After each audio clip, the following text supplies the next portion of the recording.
Hello everyone and good evening সবাইকে। কেমন আছেন সবাই? আজকে আমরা এক জায়গায় যাবার ছিল, তো সেই জন্য আমরা দেখুন রেডি হয়ে চলে এসেছিলাম স্টেশনে, একদম ফুল প্যাকিং করে।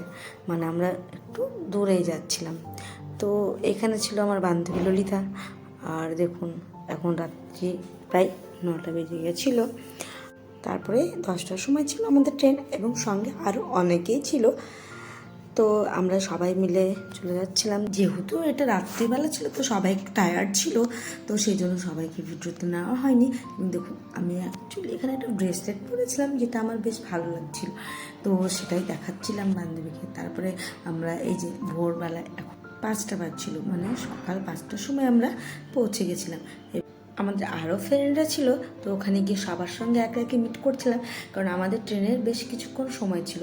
তো আমরা সবার সঙ্গে একে একে মিট করে গল্প করছিলাম, তো বেশ ভালোই লাগছিল। অনেকে খুব মজা করছিলাম সবার সঙ্গে, অনেক দিন পর দেখা হয়ে। তো সবার সঙ্গে গল্প করতে করতে সময়টা আমাদের কেটে যাচ্ছিল, মজাও পাচ্ছিলাম, অনেক দিন পর দেখা হয়েছিল। তো সব মিলিয়ে আমাদের সময়টা খুব ভালোই কাটছিল। তারপরে আমাদের এই যে ট্রেনের সময় হয়ে গেছিলো, এবং আমরা সবাই প্ল্যাটফর্মের দিকে এগিয়ে যাচ্ছিলাম। দেখুন এখানে এত ভিড় ছিল, মনে হচ্ছিল যেন ট্রেনের সিটই পাওয়া যাবে না, এত ভিড়। যদিও ওরা বেশিরভাগ সব জেনারেল কামরায় ওঠার জন্য দাঁড়িয়েছিল।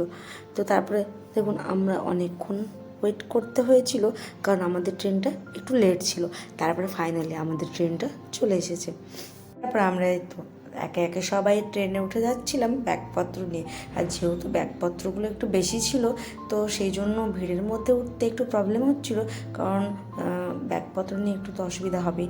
তারপরে আমরা সিটে বসে বসে রেস্ট করছিলাম, আর ভাবছিলাম ফার্স্টে রেস্ট করব, তারপরে নিজের নিজের সিটে শিফট হবো।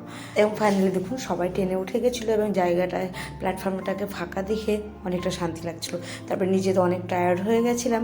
দেখুন সবাই হাই করে দিচ্ছে, কিন্তু সবার চোখ মুখের অবস্থা একদম খারাপ হয়ে গেছিলো, কারণ সবাই অনেকক্ষণ বসেছিল এবং রাত্রিও জেগেছে।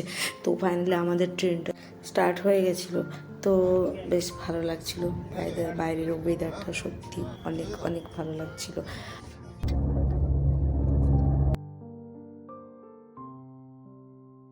দেখুন এরা কত খুশির কারণটা হলো এই যে একে যে ফ্রেন্ডটা দেখলেন, এ একদম আমাদের চাকর, মানে আমাদের চায়ের জন্য একদম পাগল যাকে বলে। তো ও যখন এই মাটির ভাঁড়ের চাটা দেখলো ট্রেনে, তখন এত খুশি হয়েছিল কি বলবো। তো ওকে দেখে আমরা সবাই বলা বলি করছিলাম এবং হাসাহাসি করছিলাম যে এত মজা পেয়েছে, ফার্স্ট টাইম কাউকে দেখলাম চায়ের জন্য এত পাগল।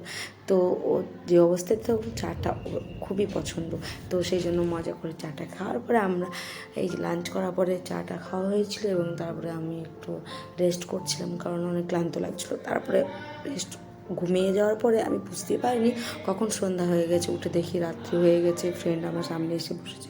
তো তারপরে আমরা সবাই মিলে জানালার পাশে বসে বসে গল্প করছিলাম। যেহেতু অন্ধকার ছিল, তাই বাইরেটা বোঝাই যাচ্ছিল না, তবুও বাইরেটা একটু একটু দেখা যাচ্ছিলো, আর আমরা নিজে অনেক গল্প করছিলাম। আসলে অনেক দিন পর একসঙ্গে হওয়া, তো সেই জন্য আর কি একটু তো বেশি গল্প হবেই। সবার অনেক দিনের জমানো কথা, তো সেগুলো তো একটু বলবে। আর মেয়েরা তো একটু কথা বলতে পছন্দই করে, তো সেই জন্য আমি নিজেদের মধ্যে অনেক অনেক আলোচনা করার পরে সবাই ঘুমোতে চলে গিয়েছিল, আর আমিও রেস্ট করছিলাম। দেখুন এখানে চাঁদের আলোটা এত সুন্দর আসছিল, দেখে তো মন ভরেই গেছিলো।